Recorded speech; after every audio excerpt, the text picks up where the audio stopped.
ಮಾಡಿಕೊಟ್ಟ ಆಂಗ್ಲ ಮಾಧ್ಯಮದ ಎಲ್ಲ ನೃತ್ಯಗಾರ್ತಿಯರಿಗೆ ತುಂಬು ಹೃದಯದ ಧನ್ಯವಾದಗಳು. ಕಿರುಭಾಷಣ ಪದವಿ ವಿಭಾಗದ ಪ್ರಾಂಶುಪಾಲರಾದ ಸಹೋದರಿ ಡಾಕ್ಟರ್ ಪ್ರೇಮಾ ಜೋಸೆಫ್ ರವರು ಇವರನ್ನು ಆತ್ಮೀಯವಾಗಿ ಆಮಂತ್ರಿಸುತ್ತಾ ಚಪ್ಪಾಳೆಯ ಮೂಲಕ ಬರಮಾಡಿಕೊಳ್ಳೋಣ. ಆಗಸ್ಟ್ 15 ಪ್ರತಿಯೊಬ್ಬ ಭಾರತೀಯರಲ್ಲೂ ವಿಶೇಷ ಸ್ಥಾನ ಪಡೆದ ದಿನ. ಭಾರತಾಂಬೆ ದಾಸ್ಯದ ಸಂಕೋಲೆಯಿಂದ ಬಂಧ ಮುಕ್ತವಾದ ಶುಭ ಸಂದರ್ಭ. ಈ ಸುಂದರ ನೆನಪಿಗೆ ಈಗ 88ನೇ ವರ್ಷದ ಸಡಗರ. ಹಾಗಂತ ಸ್ವಾತಂತ್ರ್ಯದ ಹಾದಿ ಹೂವಿನ ಹಾಸಿಗೆಯಾಗಿರಲಿಲ್ಲ. ನಮ್ಮ ದೇಶವನ್ನ ಸ್ವತಂತ್ರಗೊಳಿಸಲು ಅದೆಷ್ಟೋ ಮಹನೀಯರು ತಮ್ಮ ಬದುಕನ್ನೇ ಗಂಧದಂತೆ ತೆಗೆದು ರಕ್ತವನ್ನು ಬೆವರಂತೆ ಬಸಿದು ಪ್ರಾಣವನ್ನೇ ಭಾರತಗೆ ಮಾತೆಗೆ ಅರ್ಪಿಸಿರುವ ಒಂದೊಂದು ಕ್ಷಣವನ್ನ ನೆನಪಿಸಿಕೊಳ್ಳುವ 78ನೇ ಸ್ವಾತಂತ್ರ್ಯೋತ್ಸವದ ಶುಭಾಶಯಗಳು. ಭವ ಎಂಬ ಸಂಸ್ಕೃತದ ನುಡಿಯಂತೆ ಅತಿಥಿ ಮಹೋದಯರನ್ನ ಸ್ವಾಗತಿಸುವುದು ಭಾರತೀಯ ಸಂಸ್ಕೃತಿ.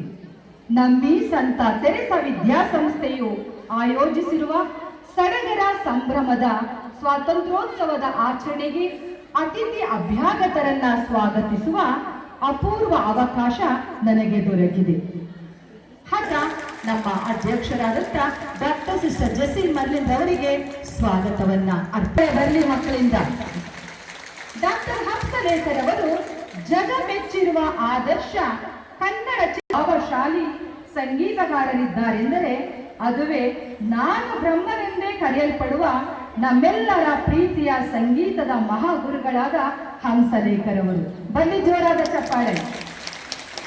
ಕನ್ನಡ ಚಿತ್ರರಂಗದಲ್ಲಿ ಹಲವು ದಶಕಗಳಿಂದ ಸಕ್ರಿಯರಾಗಿರುವ ಇವರು ಈಗಲೂ ಕೂಡ ಬಹುಮುಖ ಪ್ರತಿಭೆಯ ವ್ಯಕ್ತಿತ್ವ ಹೊಂದಿರುವ ಇವರು 1980ರ ದಶಕದ ಉತ್ತರಾರ್ಧದಿಂದ ಭಾರತೀಯ ಚಲನಚಿತ್ರ ಸಂಯೋಜಕ, ಸಂಗೀತಗಾರ, ಗೀತ ಸಂಭಾಷಣಾ ಬರಹಗಾರ, ಚಿತ್ರಕಥೆ ಬರಹಗಾರರಾಗಿ ಕನ್ನಡಾಂಬೆಯ ಸೇವೆಯಲ್ಲಿ ನಿರತರಾಗಿದ್ದು ಎಲ್ಲಾ ಪೀಳಿಗೆಯ ಜನರಿಗೆ ಸಂಗೀತದ ರಸದೌತಣವನ್ನ ಉಣಬಡಿಸುತ್ತಿದ್ದಾರೆ.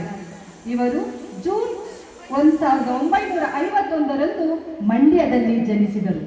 ಅಧ್ಯಯನದ ನಂತರ ತಮ್ಮ ತಂದೆಯ ಮುದ್ರಣಾಲಯದಲ್ಲಿ ಕೆಲಸ ಮಾಡಲು ತಮ್ಮ ಬರಹಗಳಿಗೆ ರಾಗಗಳನ್ನು ರಚಿಸುವಲ್ಲಿ ಬಹಳ ಆಸಕ್ತಿ ಹೊಂದಿದರು. ಹೀಗೆ ಕವನಗಳನ್ನು ತಮ್ಮ ಗುರುಗಳು ನೀಡಿದ ಸ್ವಾನ್ ಬ್ರಾಂಡ್ ಪೆನ್ನಿನಿಂದ ಬರೆಯುತ್ತಿದ್ದ ಕಾರಣ ಇವರ ಗುರುಗಳಾದ ಲಾವಣಿ ನೀಲಕಂಠಪ್ಪರವರು ಹಂಸಲೇಖ ಎಂದು ಹೆಸರಿಟ್ಟರು. ಕನ್ನಡದಲ್ಲಿ ಸ್ವಾನ್ ಎಂದರೆ ಹಂಸ, ಬರವಣಿಗೆಗೆ ಲೇಖಕ.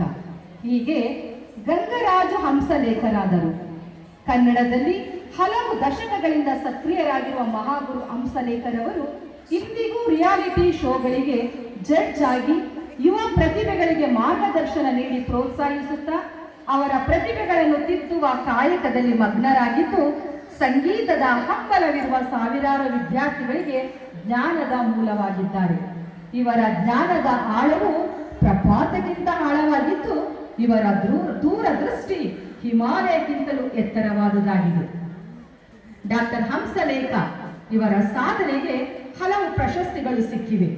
ರಾಷ್ಟ್ರ ಪ್ರಶಸ್ತಿ 1 ಬಾರಿ, ಫಿಲಂ ಫೇರ್ ಪ್ರಶಸ್ತಿ 6 ಬಾರಿ, ರಾಜ್ಯ ಪ್ರಶಸ್ತಿ 10 ಬಾರಿ ಪಡೆದಿದ್ದು ಅವರ ಘನತೆಗೆ ಶ್ರೀಗಂಧದ ಲೇಪನ ಹಚ್ಚಿದಂತಿದೆ.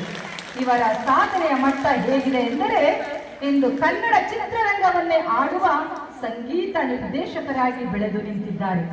ಕನ್ನಡ ಚಿತ್ರರಂಗದ ಬಹುತೇಕ ಸ್ಟಾರ್ ನಟರ ಸಿನಿಮಾಗಳಿಗೆ ಇವರು ಸಂಗೀತ ಸಂಯೋಜನೆ ಮಾಡಿದ್ದಾರೆ ಅನ್ನೋದು ಬಹು ವಿಶೇಷ. ಸಾವಿರಾರು ಸೂಪರ್ ಹಿಟ್ ಗೀತೆಗಳನ್ನ ನೀಡಿ ಜನಮನ ಅಧ್ಯಯನ ಕೇಂದ್ರ, ನುರಿತ ಶಿಕ್ಷಕ ಹಾಗೂ ಪಠ್ಯಕ್ರಮದ ಕೊರತೆಯನ್ನ ಗಮನಿಸಿ ಇವರು ದೇಸಿ ಸಂಸ್ಕೃತಿಯನ್ನ ಪೋಷಿಸಿ ರಕ್ಷಿಸುವ ಹಾಗೂ ಪ್ರಮೋಟ್ ಮಾಡುವ ಉದ್ದೇಶದಿಂದ ಸಂಗೀತ ಸಂಕೇತಗಳನ್ನ ತಯಾರಿಸಿ ಆಸಕ್ತರಿಗೆ ಒದಗಿಸುತ್ತಾ ಅವರಲ್ಲಿ ಭಾರತೀಯ ಜಾನಪದ ಸಂಗೀತವನ್ನ ಕರಗತವಾಗಿಸುವಲ್ಲಿ ಪ್ರಮುಖ ಪಾತ್ರ ವಹಿಸಿದ್ದಾರೆ.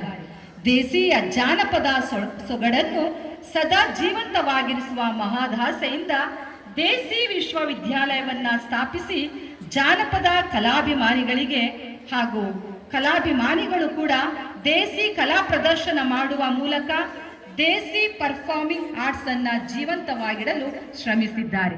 ಜೊತೆಗೆ ಅದನ್ನ ಉಳಿಸಿ ಬೆಳೆಸಿ ಪೋಷಿಸುವ ನಿಟ್ಟಿನಲ್ಲಿ ಸುಮಾರು 3,000 ಸಂಗೀತ ವಿದ್ಯಾರ್ಹತೆ ಉಳ್ಳ ಮನಸ್ಸುಗಳನ್ನು ಆರಿಸಿ ಸಂಗೀತವನ್ನ ಬೆಳೆಸುವಲ್ಲಿ ಯೋಚಿಸಿರುವುದು ಇವರ ಸೇವಾ ಮನಸ್ಸಿನ ವೈಶಿಷ್ಟ್ಯವಾಗಿದೆ.